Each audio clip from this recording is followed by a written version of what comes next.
Welcome to Riparius. And for those of you who are viewers in Manhattan, this is the mighty Hudson River. The only problem is Sully probably would not be advised to try to land his airplane there because there's a lot of boulders. And that's because we're in the part of the Hudson River that's way up in the Adirondack Mountains. And we're on a trip to the Great Camp Sagamore, one of the giant wooden castles built in the Adirondacks by the 19th century billionaires. So this ought to be a fun trip. And we're on our way. And it's a great drive too because it's a warm day, it's going to be blue skies the whole way, and it's a beautiful drive this way. We're on Route 8 and they've recently done some repaving on this road. And if you've got a motorcycle or a very capable four-wheel car, there's some really neat twisties coming through here on this part of Route 8. Of course, I'm in the family truckster, so I can't really get a little too energetic here, but lots of turns and stuff, and we're in the heart of the Adirondack wilderness. Well, not quite the heart. That's where Camp Sagamore is. This is just another great part of it. So we made the turn onto Route 28, and we're heading north in a kind of a big arcing move to get there. We've stopped along Route 28 to get a look at the Hudson River here in all its wilderness and cragginess. And yeah, you really wouldn't want to land an airplane here, but it's quite pretty.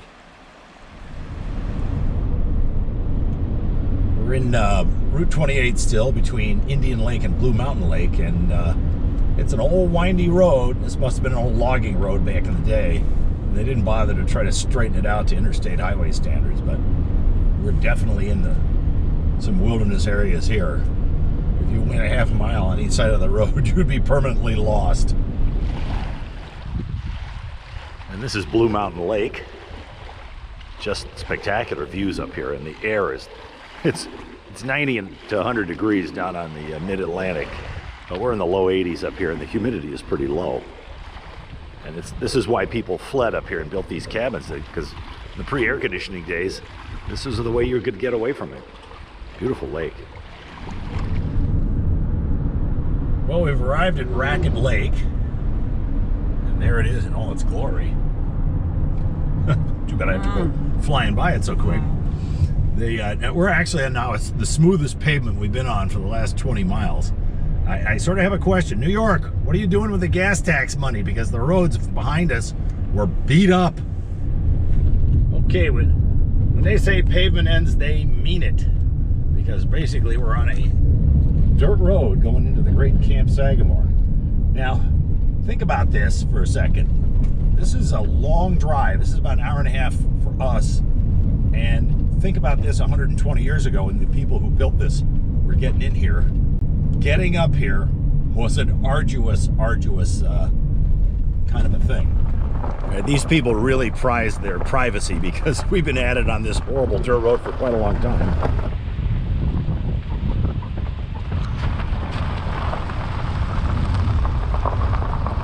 All right, we've arrived in the parking lot for the visitors and the tour.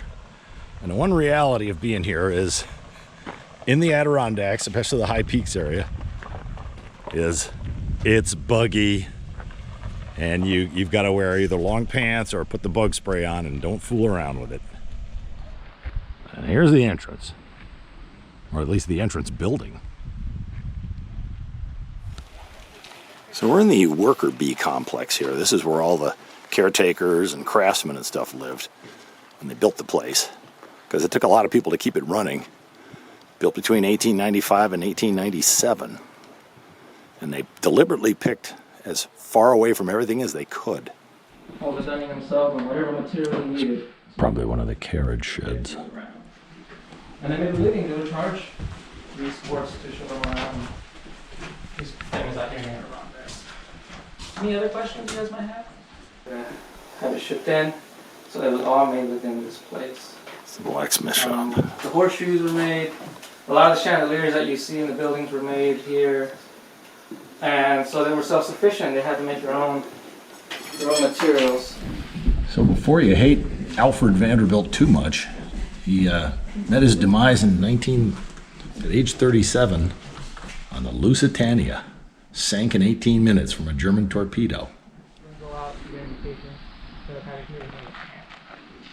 There's the old schoolhouse. as we continue on our tour.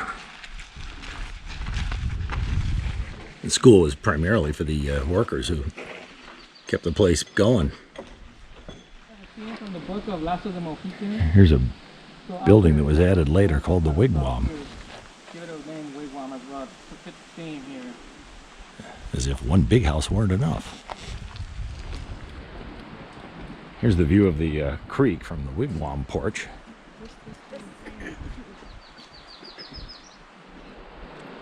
This is quite the drop here, you probably can't tell. So that's just an open camp. We'll stop by and visit it. Inside the Wigwam. So certain buildings, we like to associate them with certain people, and this one is Alfred's building. I like to have people come in here, and I like to talk a little bit about his generation style.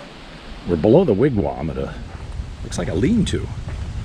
Oh, I'm always behind. Nice little sweet camping spot here. Yeah, so this is our lean-to. This is where we have our open camp. Yeah, we've left Camp Wigwam and we're crossing the bridge. Oh, the guy's waiting for me. I gotta go. This is the creek emptying out the lake here in all its glory.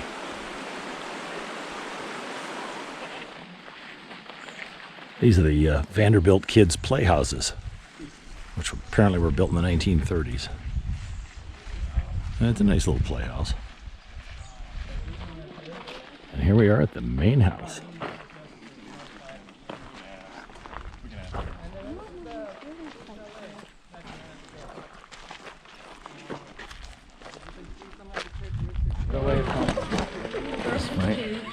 Right here. Turtles are busy making themselves new. And this front door is impressive. Expecting a siege. We should change our front door. In we go. Yeah, we need a front door like this. Yeah. Keep the siege axes from cutting holes here. Oh, this is nice. Movie night. Yeah, and so the way we came in, that's the back side of the house. Whatever side the front door is facing the lake, that's the front entrance.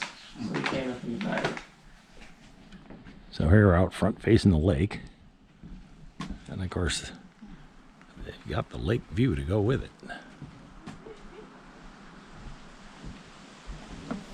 So that's why it's still like that. It's a pretty big lake when you get right down to it.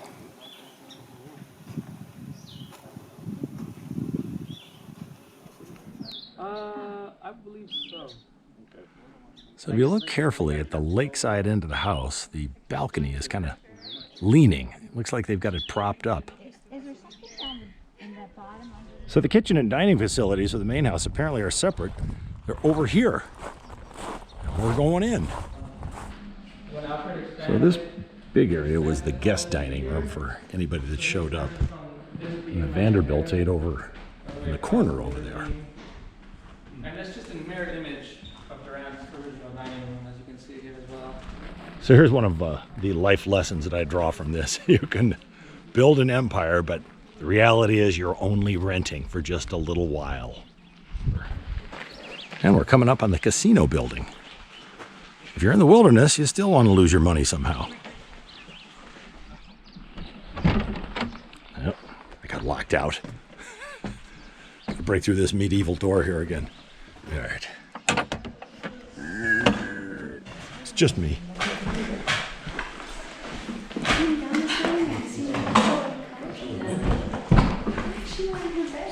It's the New England tourist over This here. was Alfred's casino at the time. You guys can recall that picture. The roulette table would have been out here somewhere. The ping pong table was out there. The pool table out back here by the chimney. All right, right next to the casino, we have a very long building. And that speaks to what's going on in here. A popular attraction in a lot of these great camps. It's like bowling must have been a big thing back then. It's a bowling alley. Get down there and set some pins up, will you?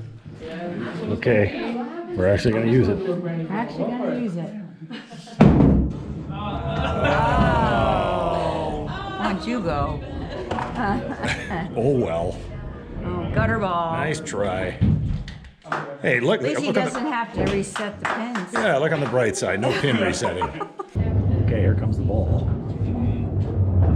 This is finely designed. Clever.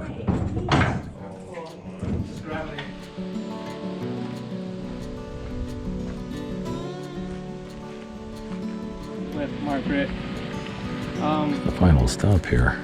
Inky's Grave. grave. Here a lot during their spare time, and one day a caretaker went to the mail to get this package that was delivered, and in that package was this tombstone and a little coffin and a letter that was from Margaret that said, "Oh, would you please bury Inky out in Sagamore? She loved it. It would mean a lot to me if you do."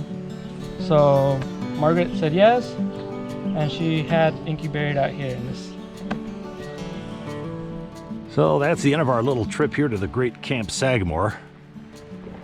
I do like coming out in the wilderness of these kinds of things, and these sorts of things really give you a perspective on life. And oh, we won't get too philosophical. Thanks for being with us. Good night, everybody.